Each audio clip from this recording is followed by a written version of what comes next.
E aí galera, aqui é KMG Animes e voltamos mais uma vez com o capítulo 151, capítulo final de Bakudo. Tô trazendo pra vocês aqui agora a versão coreana já traduzida, tá certo? Obviamente que a versão tá com as letras já em coreano, mas eu vou ditando, vou explicando, vou narrando tudo o que tá acontecendo no capítulo. Esse realmente é o capítulo final, a gente vai conversar um pouquinho aqui sobre esse desfecho, vamos explicar tudo o que tá acontecendo, mas não se esquece, amanhã vai ter um vídeo específico só para falar sobre o novo mangá, o que vai acontecer. Mas enquanto não chegamos lá, vamos aqui focar no caso neste capítulo atual. Como vocês bem sabem, primeira página aí é a capa do capítulo, onde vemos o Baki caminhando, né, em direção à arena que lutou com o Sukune. Tem aí falando sobre Baki-Hanma, segunda temporada, explicando que tem o arco do Piccolo, explicando também que tem o arco aí de pai versus filho. Então falando as datas dele, né, agora em julho vai ter no dia 26 os episódios de Baki-Hanma. Também em agosto, dia 24, terá os episódios de Baki versus o pai. E também tem informação aí que vai ter o lançamento de mais um volume, o volume 17, pelo que dá a entender, em setembro.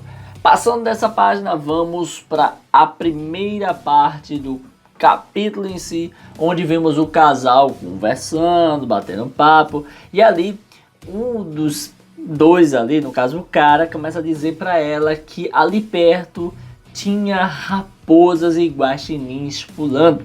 Ela começa a dizer que não acredita, porque ali é o meio da cidade, mas ele começa a enfatizar, dizendo que talvez alguém teria abandonado seus animais de estimação. E isso seria algo muito irresponsável. Mas o importante aqui é que ela se assusta, fica com bastante medo, e o que ela acaba vendo é um homem gigantesco que, se você vê, as árvores estão menores do que ele. O Piccolo aparece com cicatrizes enormes. Eu fico em dúvida por que ele está assim, mas ao mesmo tempo se fala do crescimento, do esticar da pele do Piccolo. Onde se fala isso? Não no mangá em si, mas algumas pessoas que leram, têm a sua opinião também, estavam falando que realmente na vida real as cicatrizes elas aumentam. Então se o Musashi fez um corte ali fininho, a parte que esticou, a parte que cresceu, acaba ali abrindo mais ainda a fresta onde era pequena das cicatrizes. E dependendo da elasticidade da pele, vai fazendo até mesmo rasgões para os lados. Então tá explicado porque tá assim. Mas eu acho que pode também ser outro motivo, só estética e escolha do Itagaki. Mas o fato é que o casal tá em choque ali. A gente vê que a raposa e o guaxinim que o cara tava falando que existia naquele local estão presos, ainda vivos, gritando ali. A mulher tá em choque com o que tá vendo, eles não conseguem nem ter muita reação. Onde na próxima página a gente vê, né, que o Piccolo tá segurando com tudo ali o coitado dos bichos até matar eles. E no final das contas o que acontece é que eles percebem que era um guaxinim, uma raposa. E com isso o Piccolo, o que ele faz é abrir um sorriso, dá um sorrisão para ele. Especificamente o Piccolo está com um rabo de cavalo, cabelo ali preso, né? Ele prendeu o cabelo, então dá a entender que Piccolo está mais civilizado, né? Ele sabe como agradar as pessoas. Quando encontrar uma pessoa, abra um sorriso para elas não terem medo. Uma coisa importante aqui é que um dos caninos do Piccolo cresceu novamente, onde dá pra ver que a regeneração de Piccolo é diferente. Ao contrário dos personagens de Baki, que sempre fazem cirurgias estéticas para botar seus dentes de volta e tal. Claro, nem todas são mostradas, mas a gente sabe que é isso. O Piccolo não, o Piccolo simplesmente estava no esgoto, comendo, se alimentando, e seu corpo se regenerou completamente. O cara é absurdo, ele não é humano comum. Outra coisa também é que é deixado em foco aqui que ele ainda não tem sua orelha, a sua orelha não cresceu, então sua regeneração não é tão absurda assim, não é nada da Marvel aqui, ou da DC, não é um super-herói e tal, mas sim, o cara é bem absurdo. E aí vemos ele de costas, né, caminhando, indo embora com suas presas na mão. Inclusive ele ficou muito parecido com Yuichiro Hama, o pai de Yujiro. Gostei pra caramba desse detalhe, né, desse estilo que ele ficou muito parecido. Isso lembra muito o vovô de Baka. Depois vemos aí a própria garota falando um pouco e dizendo que era um estrangeiro. E depois o cara fala que à primeira vista, se for alguém muito velho, as raposas e guaxinins podem não aparecer. É como se por o Piccolo ele ter a impressão assim de ser alguém jovem, delicado, acaba atraindo os bichinhos e aí os bichinhos se ferraram na mão dele. Não sei se foi isso mesmo, tradução preliminar ainda. Depois vamos para a casa Tokugawa, onde a gente vê que ele começa a conversar com Albert Einstein e ele fala o seguinte: como é? É a casa de um caçador no centro de Tóquio? E sim, o Einstein acaba confirmando, dizendo que é isso mesmo, que é uma casa de um caçador. E aí, ele literalmente fala com ele perguntando algumas coisas, onde diz, ó, então como antes, ele está caçando na cidade?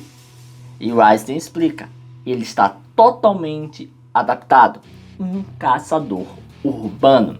E isso acaba deixando, né, o Tokugawa interessado, onde o Tokugawa pergunta, né, quanto tempo ele vai aguentar esse tipo de vida com essas caças que ele está fazendo.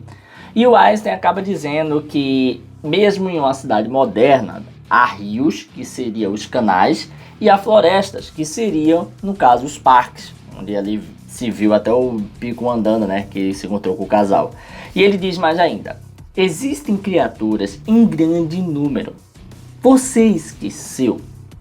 Piccolo é o maior caçador de todos os tempos. É como aquele que dissesse assim, ó, onde existe caça, onde existe presa e onde ser mais fácil para ele viver, ele vai ficar. Pelo que dá a entender é que o Piccolo gostou dessa região. Para ele tá tranquilo, para ele tá bom. Ele não quer se mudar daí porque tá confortável para ele. Por mais que a gente tenha aquela visão de que o Piccolo ele só quer caçar as criaturas mais poderosas. Só que o Piccolo ele tá ficando moderno, como o Einstein falou, ele se modernizou. Ele entendeu que ele não precisa ir procurar o bicho mais poderoso para poder se alimentar. Ele pode se alimentar dos menores. E aí também se é falado, né, do Tiranossauro Rex, né? Ele diz que na história do mundo não há outra criatura que use o T-Rex como um alimento básico. E acaba que o Tokugawa entende isso e concorda, né, que realmente o Piccolo tá tranquilo, ele não tem que se preocupar com nada. Mas em compensação, vamos para o canal no esgoto ali, onde tem um patinho nadando de boa.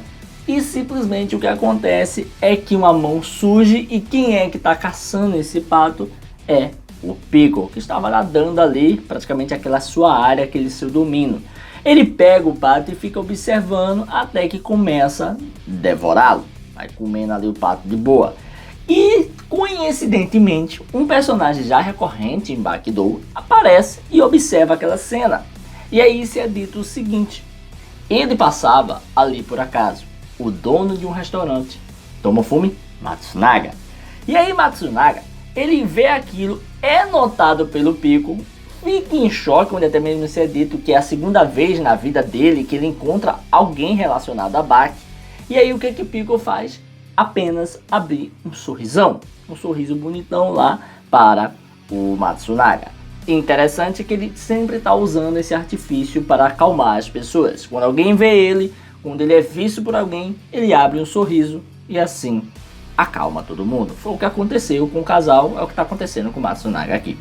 Depois se passa o tempo, vai pro restaurante Matsunaga e ali ele começa a explicar algumas coisas, contar para alguém, onde ele fala que ele conhece um animal predador e aquilo não era real.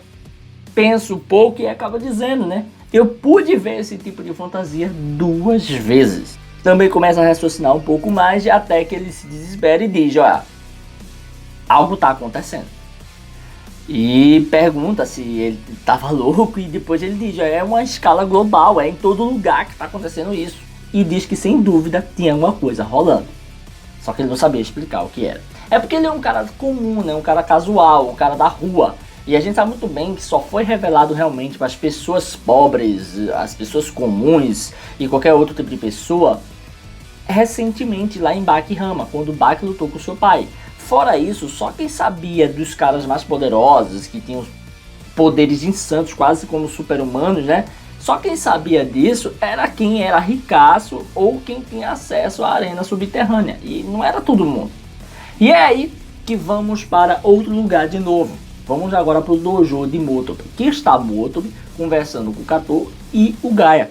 E aí o Motobi ainda falando sobre aquele papo que ele estava tendo, da pureza, da força, do desejo de lutar. Ele começa a dizer, em outras palavras, pureza na luta. E aí eles escutam aquilo e Motobi ainda continua dizendo o seguinte, quando se trata de pureza, qualquer ser humano não é fácil vencer o Jack.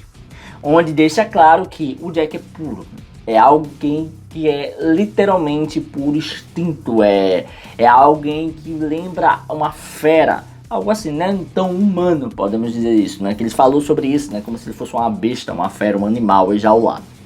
E aí, o Gaia acaba dizendo o seguinte, você disse todas as pessoas, e Piccolo? Perguntando sobre Piccolo, porque Piccolo era uma pessoa também, onde isso mexe com o Motobi, ele pensa um pouco, e começa a dizer, embora humano, não é tão diferente dele, dizendo assim, ó, os dois são feras, os dois são monstros, são coisas que estão além da compreensão humana, não são humanos comuns, não são como nós. E aí é engraçado que tanto o Gaia como o Kato, ele fala, estou com inveja. Eles realmente falam isso, porque não tem como se comparar. E no final das contas, se é dito que o Sumodou, o arco do Sumo, foi concluído e teremos um longo hiato. Quando vai voltar, a gente não sabe. Mas o fato é que chegamos ao final e eu estou perplexo, cara. Que final, meu amigo. Apresentação de Jack, apresentação de Piccolo, inclusive equiparando, mostrando, olha, não dá pra vencer esses caras não, pô. O próprio Motobi deixou claro que ele não pode vencer o Jack. Ele deixou claro. Então, estamos vendo aqui que a equiparação é de coisas colossais. As próximas lutas que a gente pode ver no mangá de Baki vai ser lutas colossais. Insanas. Estamos falando de Jack, estamos falando de Oliva, estamos falando de Piccolo, estamos falando de Baki, estamos falando de Ujiro. É só bicho brabo. Inclusive o próprio Katsumi, que tem golpes na velocidade do som. Então é bizarrice pra caramba. Agora as lutas vão ser insanas. Tô muito no hype. Uma pena que seja o final deste mangá e vai passar um bom tempo em ato. Mas é bom porque o próprio Itagaki descansa um pouco. Ele vai escrevendo ali suas obras spin-off. Não demanda de tanto esforço dele. E ele pode até mesmo voltar com Scarface, né, pra gente. Inclusive, devo deixar um adendo aqui. Que se você gosta de Baki, se você curte Baki, veja todos os vídeos das sagas que eu trago aqui no canal. As sagas canônicas que você deve assistir é Baki Gaiden Scarface, Baki Gaiden Kizuzura, Baki Gaiden Yuenshi, Baki Gaiden Hetsu Isekai, Baki Gaiden Gaia Toshikroski e Baki Gaiden Shiba. Esses são os mangás que você deve acompanhar enquanto estamos no hiato de Bakidou. Mas amanhã teremos mais vídeo de Baki em si, vou falar de Bakidou ainda, sobre o que saiu, sobre a nova saga, sobre o novo mangá que vai estar vindo, beleza? A gente vai ter muito vídeo de Bakidou ainda, que eu quero falar algumas coisas sobre o futuro da saga, da história em si. Valeu, falou, fui!